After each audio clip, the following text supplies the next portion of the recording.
Hello, orchid lovers around the world. Welcome to another video. Today, we'll continue our journey into the beauty of orchid care. As you can see right here, I have quite a healthy orchid. The leaves are firm and glossy, the roots are plump and bright, and the plant overall looks full of life. It's always such a joy to see an orchid thriving like this. It reminds us how rewarding a little bit of consistent care can be.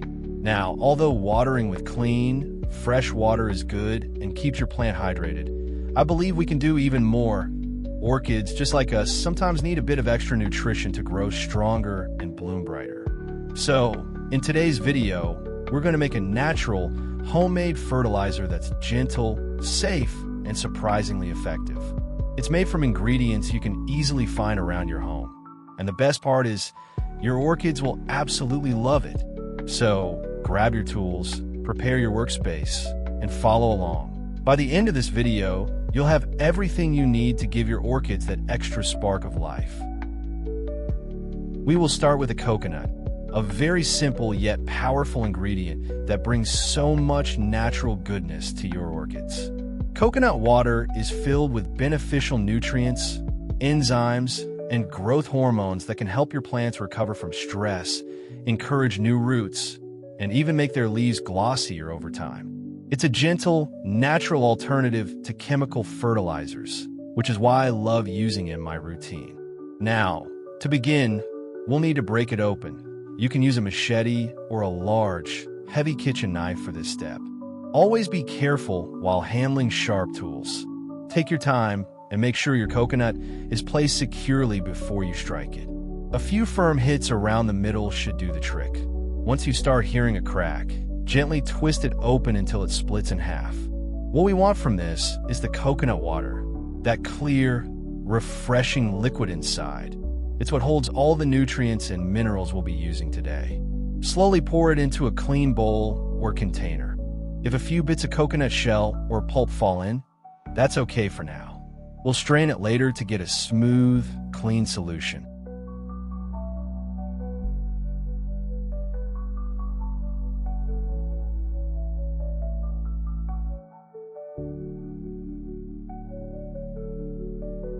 Once that's done, pour about 100 milliliters of the coconut water into a small measuring cup.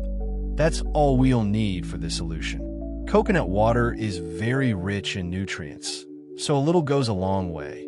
Using too much can actually overwhelm the roots, so moderation is key here.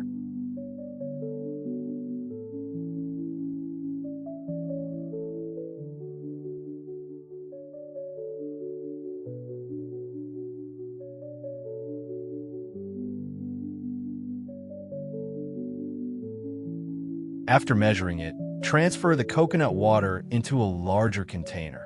Something that can hold around 1 to 1.5 liters will be perfect. Then, fill the rest of the container with clean, fresh water. This helps balance out the nutrient concentration so it's gentle enough for the orchids to absorb without stress. You can use filtered water or rainwater if available. Both are great options since they don't contain harsh chemicals that could affect your plant's roots. Give the mixture a gentle stir. Make sure the coconut water blends evenly throughout the container. As you stir, you might notice a faint sweet scent. That's completely normal, and it's part of what makes this fertilizer so refreshing for your plants. It's light, natural, and perfectly safe. We'll move on to our next ingredient. For this part, we'll be using a clove of garlic. Garlic might sound unusual for orchid care, but it's actually an amazing natural booster. It contains sulfur, calcium, and antioxidants that help strengthen the plant's immune system and protect it from pests or fungal infections. Start by peeling off the thin, papery skin of the garlic clove. Take your time and make sure it's clean and smooth before we chop it up.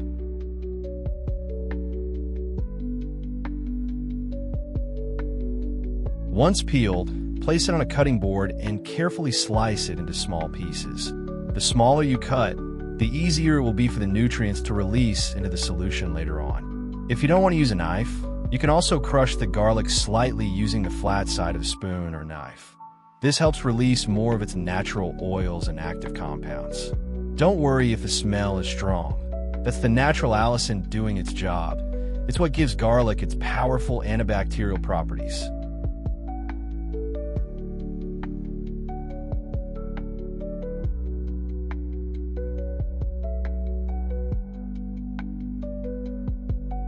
After cutting it up, gather the pieces into a small bowl. Make sure they're clean and free from any dirt or leftover peel. We'll be soaking these pieces in water next to draw out all those beneficial compounds that help orchids resist rot and build stronger roots.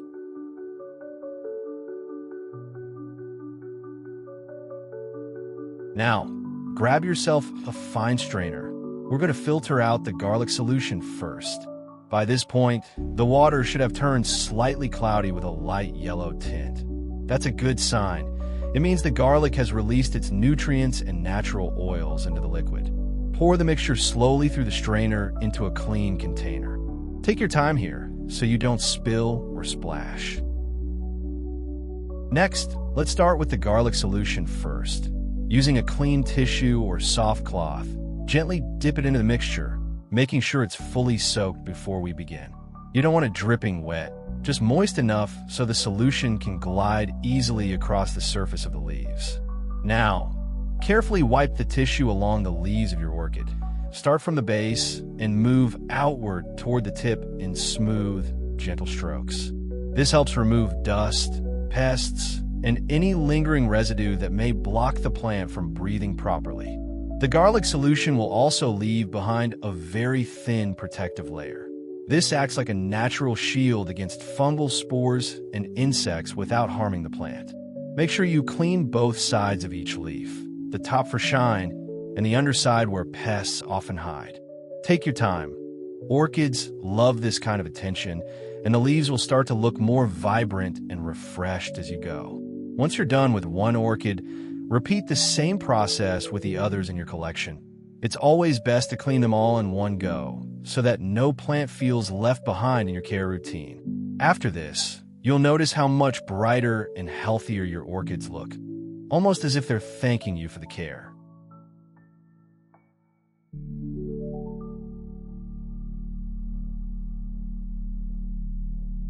While we're doing this, did you know that orchids have one of the oldest and most fascinating histories of any plant on Earth? The first documented reference to orchids actually comes from ancient Chinese medicine, nearly 3,000 to 4,000 years ago. Back then, orchids were prized not only for their beauty, but also for their healing properties.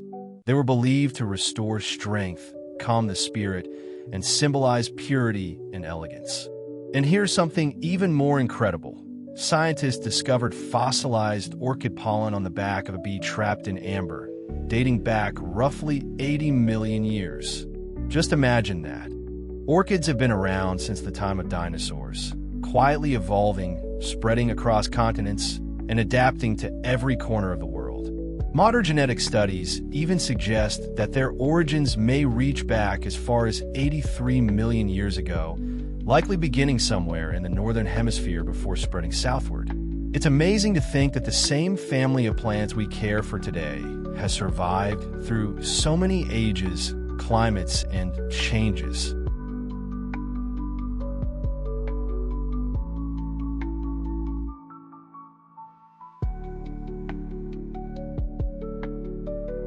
Or did you know that there are over 28,000 known species of orchids in the world, making them one of the largest families of flowering plants on the planet?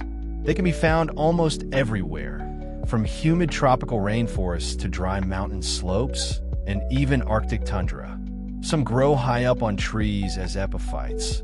Others grow directly on rocks or in the soil. This incredible adaptability is what makes orchids so unique. Another fascinating fact is how orchids have evolved to attract their pollinators. Each species has its own special trick. Some mimic the scent of female insects to lure males, while others use bright colors and patterns that resemble the shape of their pollinators. There's even a species called the bee orchid. It looks so much like a real bee that male bees try to mate with it, unknowingly helping the plant reproduce in the process.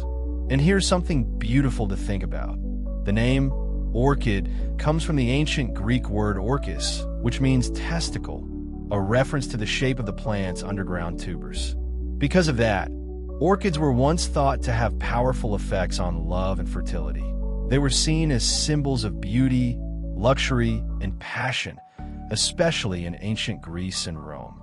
Even in more recent times, orchids became a mark of elegance. During the Victorian era, orchid collecting was such an obsession that people would spend fortunes trying to find rare species in the wild.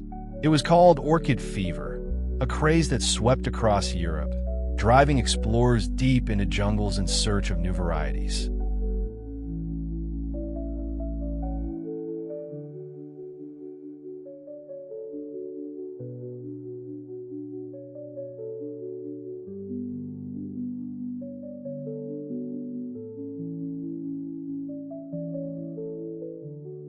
Now, let's move on to the coconut solution. Go ahead and pour the garlic mixture directly into it. As the two combine, give it a gentle stir. You'll notice the scent change slightly, a mix of sweetness from the coconut and that earthy sharpness from the garlic. Don't worry about the smell. It will fade quickly once sprayed, and what's left behind is a nutrient-rich tonic your orchids will absolutely love. Once everything is mixed evenly, it's time to prepare it for use. Grab yourself a clean spray bottle and carefully pour the solution in. If you have a funnel, this will make the process much easier and prevent spills. Now comes the fun part. Give each orchid a gentle misting, focusing on the leaves and the exposed roots. Make sure not to overspray. A light, even coat is all they need. The coconut will help nourish and hydrate the plant, while the garlic acts as a natural shield against pests and fungus. As you mist, you'll notice how the leaves begin to shine softly under the light. It's a simple routine, but one that can make a huge difference in the long-term health of your orchids. Continue misting all your plants one by one, making sure each one gets a fair share of care and attention. They'll thank you for it with stronger roots and fresher, greener leaves.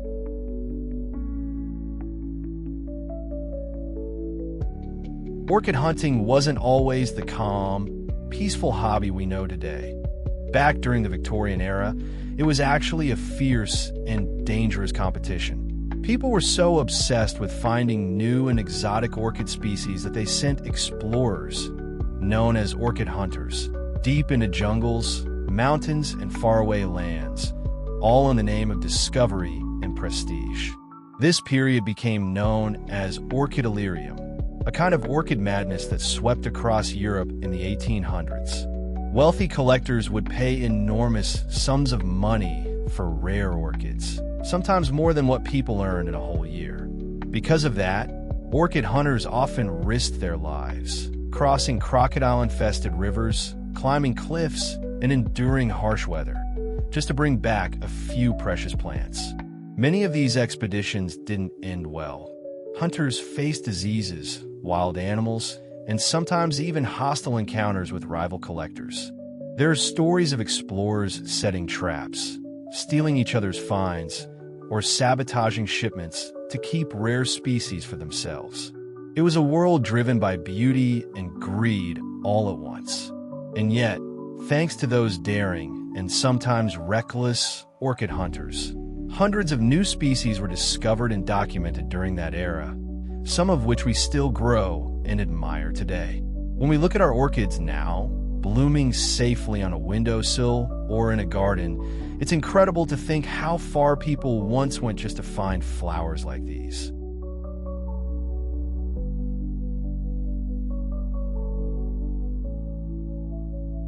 Now let's water the plant with the remaining solution. Pour it gently into a watering can, making sure there are no leftover garlic or coconut bits floating inside, since we only need the clear, nutrient-rich liquid. Slowly start watering around the plant, circling the base just like how we've done in our previous videos. This helps distribute the nutrients evenly through the potting mix without overwhelming the roots. Make sure not to pour directly onto the crown of the orchid.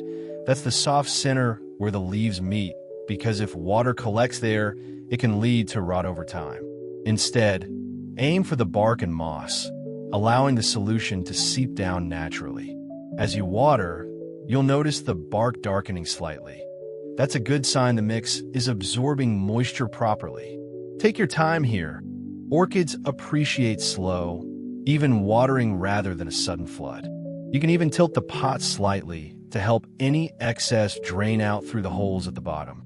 This ensures the roots stay healthy and oxygen can still circulate freely. Once you're done, give the leaves a final gentle wipe to remove any stray droplets, keeping them spotless and fresh. When you do this, you aren't just caring for a simple plant. You might actually be caring for a fortune if you know what you're doing when it comes to orchids. These plants aren't just beautiful. They can be incredibly valuable when grown with patience and precision. Some rare species or hybrids can sell for hundreds, even thousands of dollars, especially when they bloom perfectly or develop unique color patterns.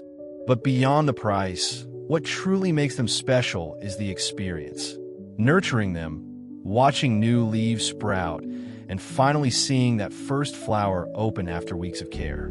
It's a reminder that patience pays off, both in gardening and in life. The time and attention you give now, even something as simple as wiping the leaves or adjusting watering habits, can transform a weak plant into a thriving masterpiece. So every little thing you do matters. Every drop of water, every bit of sunlight, and every gentle touch adds up to something extraordinary. Growing orchids isn't just about keeping them alive. It's about understanding them. And when you do, that's when your plant truly becomes a treasure. Finally, let's wipe the plants with a clean cloth or tissue.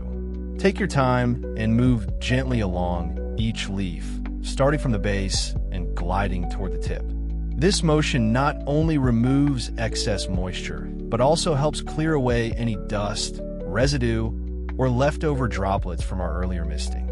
Be careful not to press too hard. Orchids have tender leaves that bruise easily.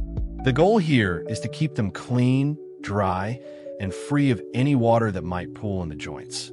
Leaving water sitting on the leaves, especially around the crown, can cause crown rot, one of the most common and heartbreaking issues for orchid growers. So by wiping them carefully, you're protecting the plant from that risk. You might also notice that as you clean, the natural sheen of the leaves starts to return. This healthy shine is a good sign that your orchid is breathing properly and ready to absorb light more efficiently. While you're at it, this is also a great moment to give your plant a quick inspection. Look under the leaf for tiny insects like mealybugs or aphids. Check the base for soft spots and make sure no mold is forming in the media. Early detection is key in keeping your orchids healthy. You can even use this opportunity to talk to your plants. It might sound silly, but many growers swear that orchids respond to gentle care and positive energy. Once everything looks clean and dry, take a moment to admire your work. The leaves should feel firm and supple, not soft or wrinkled. The air around your plant will smell faintly fresh, a sign that your orchid is healthy and happy.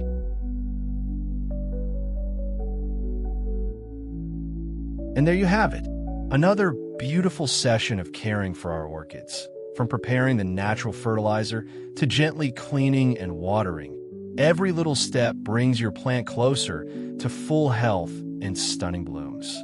Taking care of orchids isn't about rushing. It's about patience, understanding, and the quiet joy that comes from watching life grow under your care. So, if you enjoyed today's video, don't forget to leave a like. It really helps the channel grow. Subscribe if you haven't already, so you won't miss the next episode where we'll dive into even more orchid tips and tricks. And if you have any questions or want to share your own orchid journey, leave a comment down below. I always love reading them. Thank you so much for watching. Keep nurturing your plants, stay patient, and, as always, happy growing.